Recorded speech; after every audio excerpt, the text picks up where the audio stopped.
Welcome to the Sound Like Us podcast, where we get the bedroom rock stars out of the bedroom and out into the world to hopefully get them the recognition they deserve. During the interview, we get to know an artist by asking about how important music is to them, from how their early life shaped the musician they became, and their first taste of live music to their first foray into writing and producing and what they have planned for the future. Please like, follow, share, subscribe in all the usual places: Spotify, Apple Podcasts, Amazon Podcasts, Instagram and YouTube. Big thank you to everyone that's done so already. Please spread the word far and wide to your friends and family, and even that annoying prick you sit next to at work. If you like the podcast, please subscribe on whatever podcast platform you use. This helps give the algorithm a big old slap on the chops and gets those musicians even more of the exposure they deserve. If you're a musician, singer-songwriter, rapper, producer, DJ, MC, or even, God forbid, a drummer, and you fancy joining me on the podcast, please don't hesitate to get in touch and we'll get you on. We are also proud to announce that we've partnered up with our mates at East London Recordings. East London Recordings is an independent record label run by independent artists for independent artists. East London Recordings has grown into an influential label committed to helping artists realise their full potential. We will be working with East London Recordings by interviewing their artists on the podcast, giving them more exposure on their background, what inspires them, where they are performing, and what music they have coming out in the near future.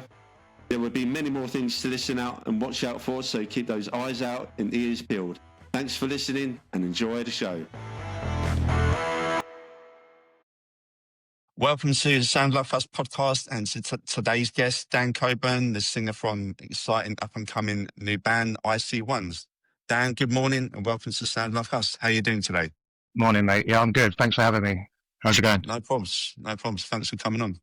Right, let's start by having you tell us a bit about yourself and the band. So we're a five-piece from London. We were together 10 years ago, basically, and we split up. And we just got back. We just kind of got back together last year for a reunion show, which has now turned into an album, which is being released tomorrow, 3rd of October. And we have a album release show in November the 8th at Dingwalls in Camden. Okay, cool.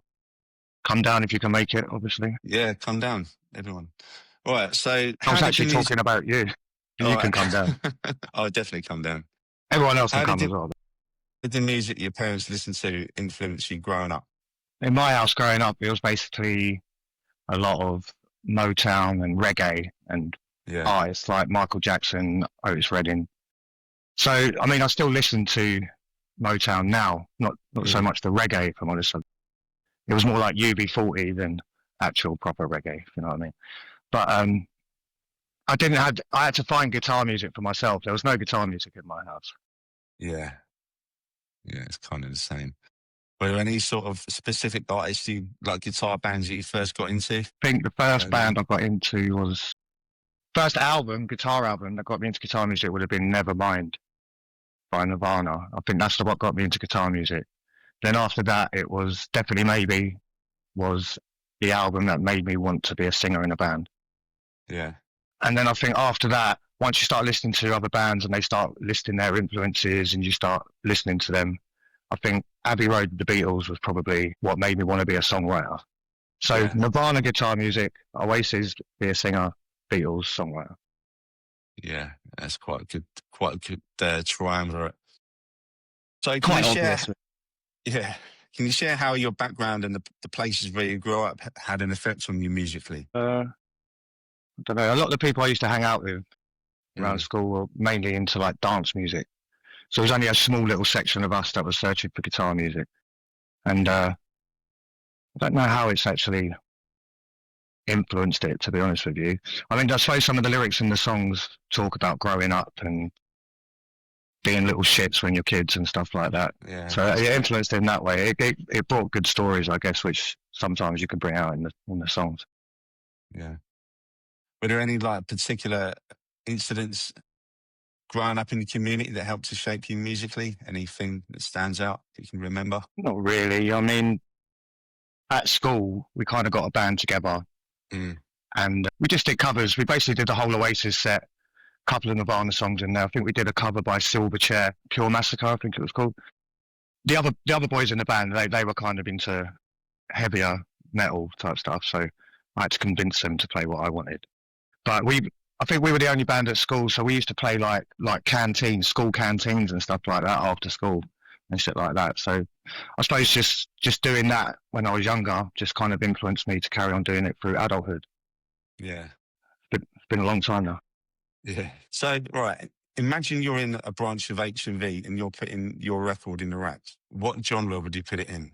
Would you put it under? Probably indie rock, indie slash rock slash genius slash amazing.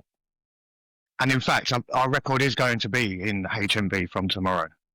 Oh, wicked. Yeah. So we get down and buy it. Yeah. Right, your debut single, Levitate, released in 2011, was recorded in a South London basement for £50. But where in South London? Oh, I have no idea. I don't even know if the £50 bit's true. I think we recorded it in like a couple of hours. And according to Jesse, well, the story he tells is, and I imagine it to be true, was that it kind of his friend called him and it got into like the top 200 or something like that. Yeah. And then Jesse just rang me and said, you know, let's get down the pub and start acting like rock stars. I think we've been doing that for the last 10, 15 years anyway. Yeah, fair enough. I think we all do. How did it feel once that song got out there and you could tell that people were liking it? And Yeah, it's a great feeling, obviously. Must have been a slow week for other music. Well, No, I mean, it's a great feeling. I think when something like that happens so quickly, you can kind of maybe get a little bit ahead of yourself. yeah. And I think ultimately that's what kind of started the demise of the band the first time round. You reckon, yeah? Yeah, and obviously when you have a gobby, arrogant, cocky singer, that doesn't help a lot either. It seems to help a lot of bands get to where they want to go when they're going up to the top. Yeah, I think most bands probably fall apart at that stage. Yeah. Is there a specific piece of music that sort of transports you to another time that makes you remember something from when you were younger? Any emotions or memories or anything like that? I don't know. I think from when I was younger until this time, that opening drum beat to Supersonic Oasis, Yeah. I think it still hits me the same now as it always did. It's just, that remains with me. Like, that's kind of like the pinnacle of rock and roll. If you can get that, and I think you've done all right, in my personal opinion. Even though he was much maligned as a drummer, Tony McCarroll, it's kind of iconic. Yeah. And I think Yeah, he'll have that. Yeah, sorry, man. You're going to say Live Forever as well, aren't you?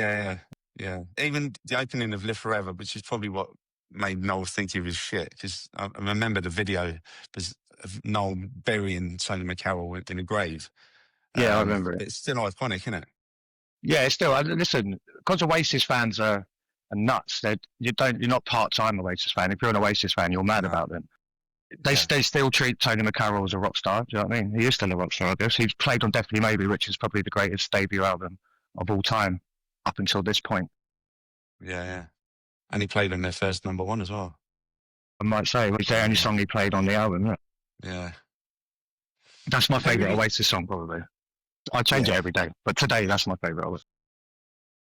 Who would you say are your main influences, like for yourself and the band in general? I would probably, I've mentioned it already, Oasis, the Beatles.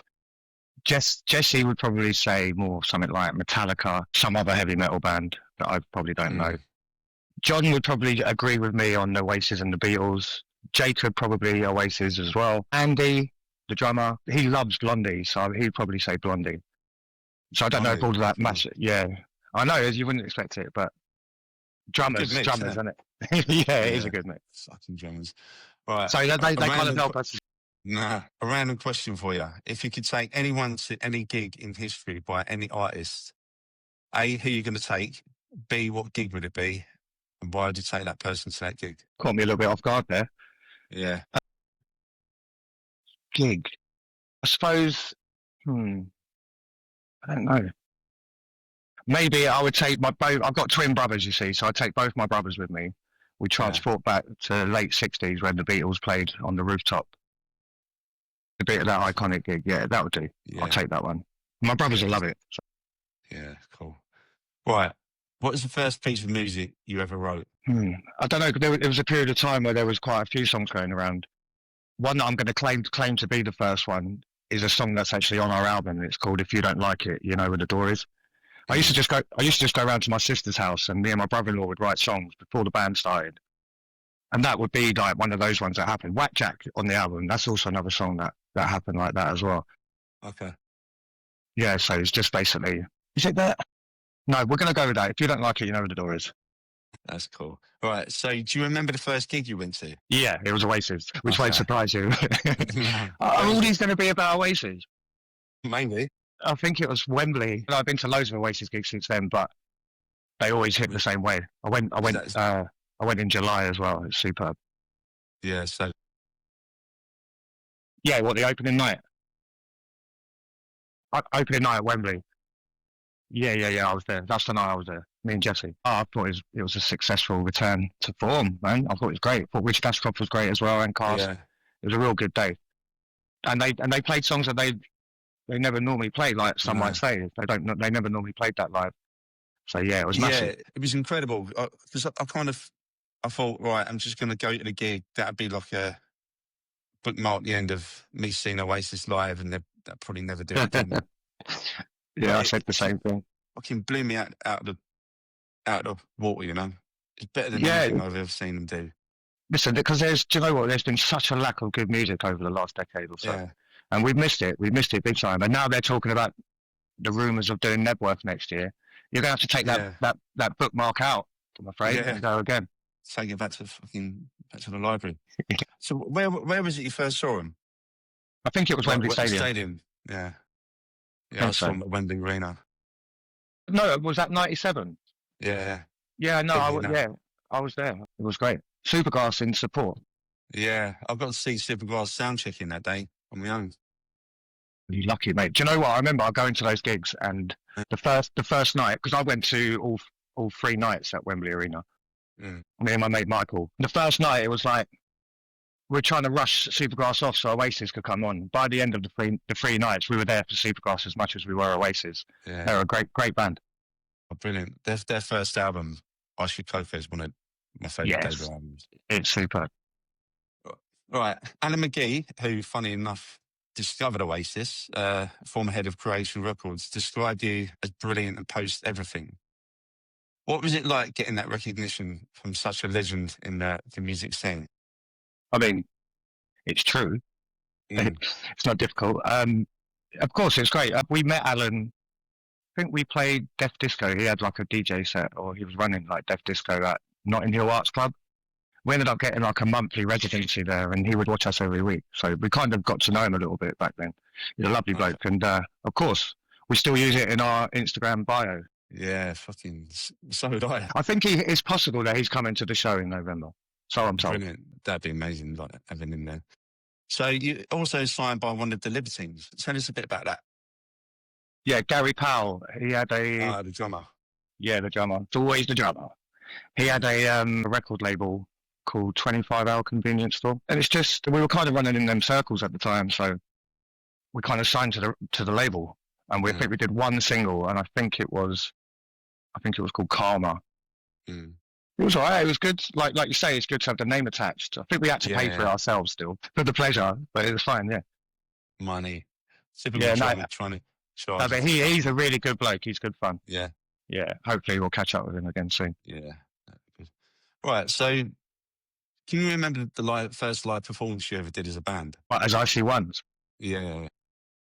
I don't know. Jesse's our resident historian. I wouldn't be able to remember it. Honestly. Okay.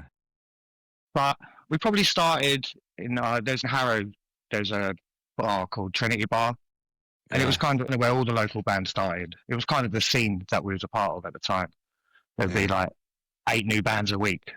But then we kind of just started looking a little bit further afield. Then we started playing places like Camden, and then we got on UK tours. So there's been loads of venues. I don't even know what my favourite one is, if I'm honest. Do you remember what the first live performance you ever did yourself? That probably was those talent shows at school. Okay. But the first ever gig that I played myself with that covers band would have been at a place called Fountains Mill in Uxbridge, and it was half venue, half drug rehabilitation centre. So it was a mixed crowd. You could almost smell like the methadone dripping off the walls. Fucking hell, and your fans are coming in looking like zombies. And no, they left like that as well. Yeah, Jesus. Right, looking back, what would you say is the best performance you've ever done as a band? Do you know what? just because my memory is shit. Mm. And it's probably true as well. When we did that reunion show last year, Yeah. that was probably the best we'd ever played. It was the best we ever sounded. We hadn't done it for 10 years. The feeling of being back on stage, seeing all the old faces again in the crowd, the stage invasions. Yeah, it was a special moment. It's kind of probably what made us want to keep doing it, to be honest. Did it feel like a kind of renewed energy? But yeah, I mean, in that 10 years, I think two members of the band have got married and had kids and stuff like that. So we're doing it without expectation, but with a quiet expectation. You know what I mean? Because the album's great, so it deserves to be somewhere. You know what I mean? I don't know where it will end up, but it deserves to get that recognition. Yeah. Is there a particular venue that stands out as a favourite one of yours to perform at? Well, when we did the reunion show, we chose, it's called Camden Assembly now, but it used to be called the Barfly. And we used to play there a lot, so it held a lot of memories. So we decided we could have picked somewhere bigger, but we decided we'd do that because it's kind of intertwined in our history. So I would go with Barfly / Camden Assembly, is what it's called now. You went on to perform alongside the likes of the DMAs, Carl Barrett, The View, Rifles, Reverend and Makers, and many, many more. What was that time like? It was a great time. It was a great time. Obviously, we were always the support band, but it was kind of like, it felt like it was going somewhere because you were surrounded by all these other bands. But yeah, I mean, you missed off the Charlatans there. That would probably have been, I would have started with that. But who else? Oasis Colour Scene. No, we played a festival, Friends of Mine Festival, which was put on by Tim Burgess from the Charlatans. And we were playing the tent at the same time as Ocean Colour Scene were playing the main stage. And the little spot of luck for us is it started pissing down and everyone just came into the tent. And we had Manny from the Stone Roses was in there. I think Joe Wiley was in there, a couple of other people. It was fucking great. That's right, isn't it? Back in, when was that? Would have been, 2013, 2014? Yeah, it would be that time just before we probably split up, really. So when you were performing live alongside those sort of bands, did it feel like a crest of a wave and there's sort of more to come at the time? Yeah, we thought we thought, and it should have been just the start, you know. But we're getting back into it. I mean, yesterday we got offered the support slot for the Rifles on Friday, so that's tomorrow basically.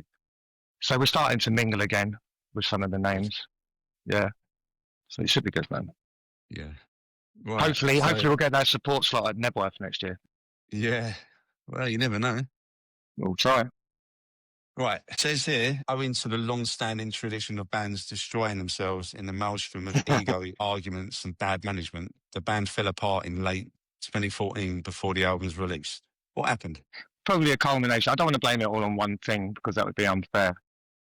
We had a manager, and we put a lot of faith into it, and that faith kind of wasn't repaid. We were being promised things that weren't happening. He was going to see record labels. It never happened. You know what I mean? But then on one hand, he was saying that, and then on the other hand, he was taking us to LA and stuff like this. So it wasn't all bad. And then I might have touched on it earlier. Egos can get in the way as well. I think mine certainly did, and I've chilled out a bit now. I think. It's a combination of a lot. I think a lot of people got fed up. I think Andy left first, then we replaced Andy with someone else. But you don't really replace these original members. John then left. No, John first. Jacob first, but he was just having children, so that wasn't like a beef thing or anything. Yeah, so John left first, then Andy, and then it was just left kind of like me and Jesse. And then we kind of got a few other people in the band. We changed the name. We were having issues with the manager who was wanting to release our music, but we didn't want it released. And anything that we were going to release, he was going to kind of mirror it with another release.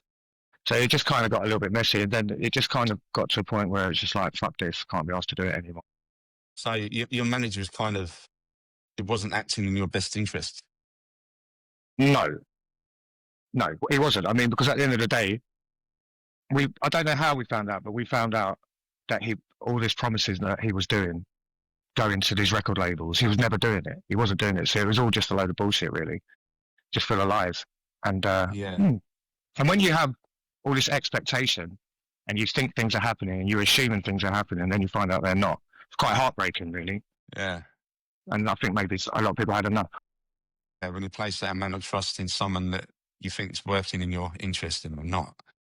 Yeah, that's why we're doing it all ourselves now. I mean, Jesse's basically acting manager. He's the geezer. He knows what to do. I'd be useless at that.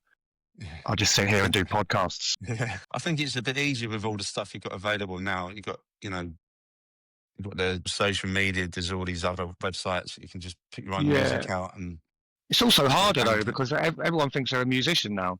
Yeah. So the competition is rife, basically. Yeah, it's true. It's kind of why I started doing this, because I write songs and play guitar and all that sort of stuff. Okay. And I thought, there's fucking millions of people out there doing it. I ain't going to get nowhere. That is not the attitude, Martin. No. If it's my attitude. What if John Lennon had that attitude? No, but have you got stuff on Spotify? I have, yeah. It's all very demoed and just me and recording on my phone and shit like that. But send me a link later. Yeah, definitely. Right, another random question. If you can save 5 albums by 5 separate artists from a burning building, which ones are you going for? Okay, definitely maybe Oasis. Nevermind, Nirvana. Yeah. I know I said Abbey Road earlier, but it's not actually even my favourite Beatles album. I don't know what it is. The White Album, because it's double, isn't it? That's a smart move. Right. Then I might go a little bit left field and do Prince, Purple Rain. Yeah. And then finally, of course, What Took You So Long by IC1s. Yeah. That's the perfect one to top it off. And talking of which, on the 3rd of October, you're going to release that long-awaited debut album, What Took You So Long. So talk us through the making of the record. Yeah, it's out tomorrow, actually, but when recording this. So when we did the reunion, the build-up to it, we decided to do 2 singles, which were Don't Change and Talking in Silence. So basically, we'd gone back into the studio together for the first time in 10 years, and we loved it. Yeah. We loved it. Yeah. So we went, and when we did the album, we did it with the same person. So Michael Smith at RYP Recordings, superb. Yeah. If we had released that album 10 years ago, I would not be happy with how it sounds compared to how it sounds now. It sounds it sounds mega. Yeah. So a lot of the times, kind of, as you might know, the recording process, like drum and bass will do their bit first. That can take a couple of days. And then the guitars and the endless guitars. And then, so me, the singer, I don't go on until the end. So you just kind of sit there. Sometimes you don't even bother going in. You know you're not going to do anything. Go to the pub. Yeah, that's what got me in trouble 10 years ago, mate. So was it? Yeah. Nah, so gets me in trouble. We'll end up there anyway. Yeah. Of course. Listen, I'm not first. So where was it recorded then? The studio. So RYP Recordings, his personal studio is in Rayners Lane, which is like the armpit of London. But yeah, it's the only. No, what did he say? It's the biggest studio in the world underneath a chicken shop, and it is. I'm not going to name said chicken shop. Nah. Well, it might improve their takings. It might even improve their food. Right. It will happen. So, out of all of your songs from the band, what is your favourite one to play live? Probably Whackjack. It's probably the song that I would skip on the album personally, just because we've overplayed it. It'd be like. Yeah. On a very smaller scale, it would be kind of like how Nirvana felt about Smell Like Teen Spirit, and how Oasis probably feel about Wonderwall. But when you play that song live and you see the energy of the crowd, there's no better song than, and we kind of have a real good relationship with our crowd. And at the end, every time we finish on that song, they know the drill. Basically, they come up and they all invade the stage, and it's a massive moment. So yeah, every time we do that, that's my favourite moment. Yeah, it's a brilliant song. I was listening just before we came on. Yeah, people tend to like it. Yeah. What are your earliest memories of recording? Well, like I said, the first time you did it yourself or in the band? Or... Yeah, I actually, we did it it was before John and Jesse were in the band. So it was 2 other guitarists and Andy and Jacob. And I think it was in Brighton. We went to Brighton. All right. And because Michael Smith, who did our album, also did this demo when he was young as well. So we're all learning together. And so we went there, we recorded 4 songs. What I remember it being was just, as you say, like, we ended up going to the pub. And then it ended up being a sesh in Brighton. But we still got the recordings done. I think If You Don't Like It, You Know the Door that was on there. And now we've got the album version. And I'm Yeah. not sure if Whack Jack was on there. I think that might have come later. But yeah, my earliest memories have been alcohol. I don't really remember it too well. You get to a point when you get to like my age in fucking mid-40s and that, you think, fucking hell. I look back in my early life, think, I can't remember what I was doing. I was pretty pissed at the time. Yeah, if You know? there's sometimes a conversation will happen, or like you were saying earlier, like a song comes on, it can bring you back there. But if you're asking me on the spot, as you are, and the point of a podcast is that, I'm fucking useless. Maybe I shouldn't do this. Or if a song comes on, I'm in a shop somewhere. I remember that song. What pub was I in when it first fucking heard it? Yeah, I think it'll send you straight back to that moment. Yeah. That's the magic of music. Yeah. So how do you guys do? You obviously mainly spend your time in the studio, don't you? When recording. Yeah. Do you ever record at home or anything like that? Jesse, we've got some news. Obviously, we're already talking about album number 2, and me and Jesse over the past year, we've basically been writing some demos, and he makes this big production at home in his home studio, basically, and then he sends it to me, just instrumental, and I go and do my thing, basically. So I don't personally. Jesse does a lot of that. I think John's currently doing that at home as well. Andy and Jacob, but Andy wouldn't be recording drums at home anyway. But yeah, I think it's mainly studio stuff. Cool. Is there a track of yours that carries a deep personal meaning for you? Not really, because none of my songs are really about me. I mean, it's always kind of putting yourself in another person's place, really. I think you can get away with more like that. And no one really wants to hear about yourself too much. True. Levitate, that's probably the deepest song for us. I mean, years ago, John's mum passed and it was played at her funeral, and it was like so that will always be like something that I hold close to my heart, that song. But on a personal level, it means more to John than it does to me. Do you know what I mean? But it's a great song. Whenever I hear that, I think that's our best track. Can you think of a piece of music that had a big impact on you from when you were younger, like when you were a teenager, that it carries through to you as an adult now, has a real meaning for you? Not really. I mean, first time I heard the Beatles is kind of like the same time as I hear it now. It's still just as great. But what song would it be? One that sticks in my mind is "I Want You, She's So Heavy." Like personally, I've never heard anything like that before. Whenever I always like to replicate that as well. I like long endings and drawn out shit and stuff like that. So yeah, that one, I'll go with that one. Out of all of your live shows, what is the most memorable, random standout moment from any of your shows? Like crowd reaction, a funny moment that's happened, anything? There's been quite a few. I remember we played a show I can't remember where it was, but the setup was we were on stage, but the crowd was sat down. Yeah. And we had this American couple sat in front of us, and we were just playing. We were rocking out, and they just ordered steak and chips, and they were just eating steak and chips as we were playing. So I think halfway through one of John's solos, I just leant over and nicked a chip off their plate. Yeah. Yeah. And then there was another time in Birmingham, which is probably not a great one, but we'd been on tour and we'd been hitting the sesh, and I think I'd lost my voice for the gig, and I was sucking on a bottle of honey, and I think I got a boo, and then I squeezed the honey out to the crowd, and I think it turned a bit shit. But the chips, they were nice. They were nice. Were they? Yeah. Big fat chips. What's possessing people to order steak and chips in the middle of a fucking gig? I'd never seen it before, and I haven't seen it since. But by all accounts, the gentleman, the American guy, he's still a fan today, and I think he's already pre-ordered the vinyl. I think he told us. Yeah. He's a top man then. Yes, he did. He didn't take it to heart. He does share food. He's probably going to come up to your gig and say, "You owe me a fucking chip." Yeah, he can have the one off my shoulder. Yeah. Right. So, do you want to talk us through the sort of setup of the band? Who does what? I think we've touched on it. Yeah, so I'm vocals, songwriter. Jesse's lead guitar, songwriter. John is lead guitar, songwriter. Andy is drums, percussions. Jacob is bass player. Jacob's probably our best musician in the band. No doubt about it. Yeah, he's great. Bass players are quite unsung, isn't they? They are always unsung. Sometimes deservedly so, but this guy, he's mustard. He's absolutely mustard. So, yeah, sometimes with bass players, you think, right, you've had your 2 seconds of fame, just carry on in the background over there. Yeah, back further. Go back further. Yeah, next to the drummer, that's it. Have you always been the main lyricist?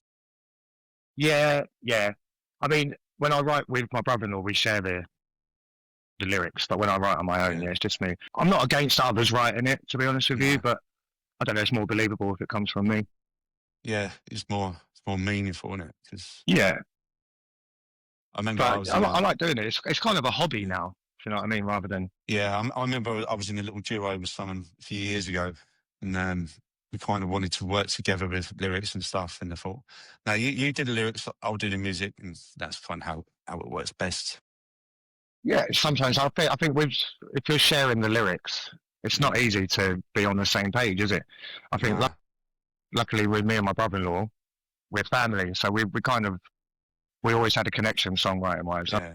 I'm getting that with Jesse now as well, which is good. Yeah. But Okay. I'm still doing all the lyrics. So, what is the first song or album you ever really connected with on a deep level? I'm going to go with definitely Maybe Again, just because Yeah. it was the first one, and Oasis, they're a phenomenon, right? You haven't seen since the other band I keep mentioning. So yeah, I'm going to go with them because I listened to it when I was a kid. I listened to it growing up, and I'm still listening to it now. So it has to be that. It has to be that. Yeah. Even if I have said it 100 times today already, you better fucking believe it. Yeah, right. Are there any other bands or artists you've enjoyed playing with, seen live in the local scenes? Because it was 10 years ago, I think most of those bands are defunct now. But I will give a shout out. We've got 2 support acts playing with us at Dingwalls on the 8th of November. Our mate Reese's band, Sunset Ruins, and the other band is called Heavy Ball, which is like a ska thing. Both great bands. Anyone coming to the show should get there early to watch both of those bands. Mate. Yeah, definitely. Are there any others you've collaborated with in the studio or anything like that? We've never collaborated with another band. I don't think we ever would, if I'm honest with you. Nah, I don't. Not really. The egos would just be out of this Too fucking many world. egos in one room. Yeah, that's it. Too many chefs. Yeah. Right. So, what does the future hold for you, both in the short and the long term? Short term, tomorrow, the album released, as we've mentioned, and the gig like a month later. Long term, I don't know if I can speak for everyone, but hopefully do a lot more shows, the right shows. Get back in the rehearsal studios with the new songs, get those down, get back in the recording studio, do it all again. Yeah. Okay. So, have you got a load of new songs ready to go for a second album? Yeah, me and Jesse, we've been quite prolific recently. I think there's about 15 songs that I'm happy with, but John's going to have his input. He's got a few songs that come about. So yeah, there's plenty of songs. We've still got other songs left over from. It was a difficult choice trying to get them all on this album. You know what I mean? So, so there's a lot of songs around. Yeah, we could do an anthology. Choice to narrow it down, isn't it? Yeah, I mean we started this thing now because we never had WhatsApp groups when we was around the first time. But you can do like a poll. So now we've become very, very. Can I say? We vote on everything now. Put it that way.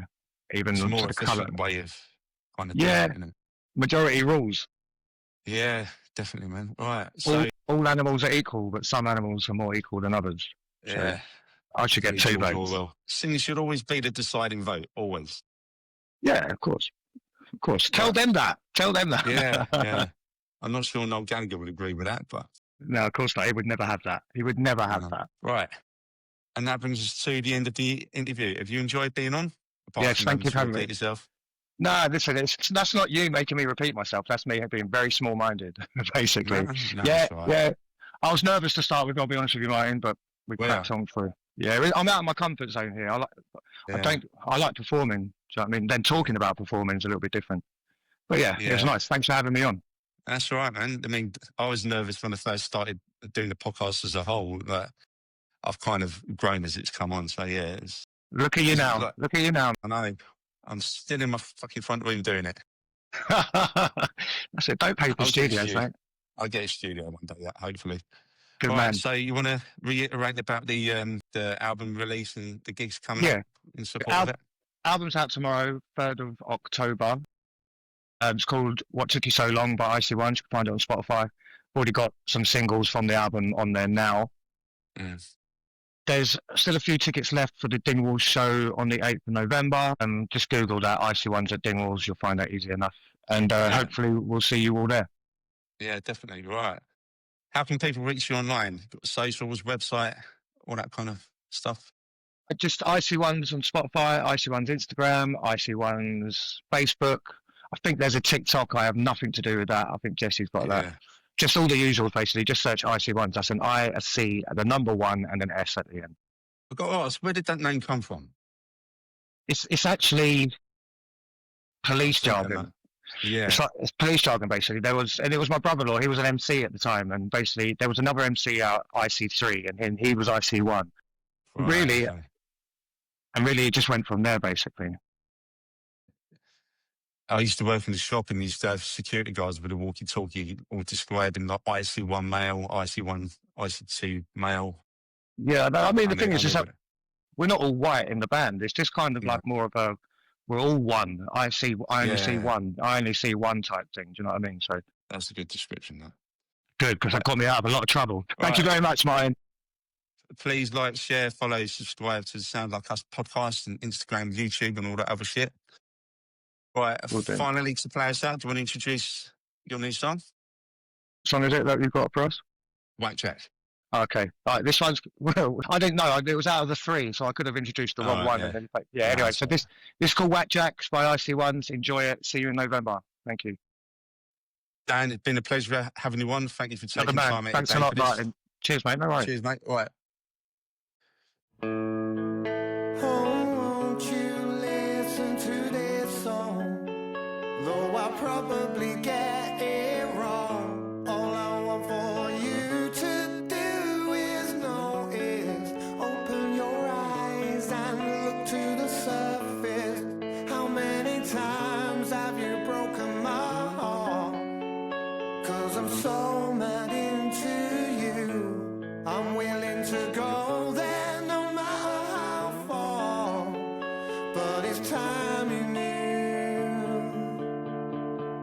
it's time you knew the truth, that I'm a little bit white jack, little bit mental, little bit cuckoo but experimental, little bit too I can never go too far, little bit I'm searching for your heart. I'm a little bit mental, little bit cuckoo but experimental, little bit too I can never go too far, little I'm searching for yours, I'm searching for your heart.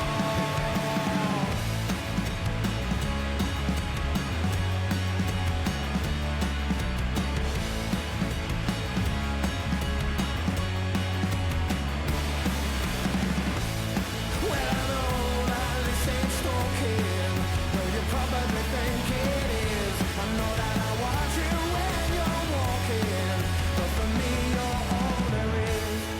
I keep waiting and waiting and waiting for you to finally see that my heart is breaking, breaking, breaking. Will you ever? Will you ever know it's me? 'Cause I'm a little bit white.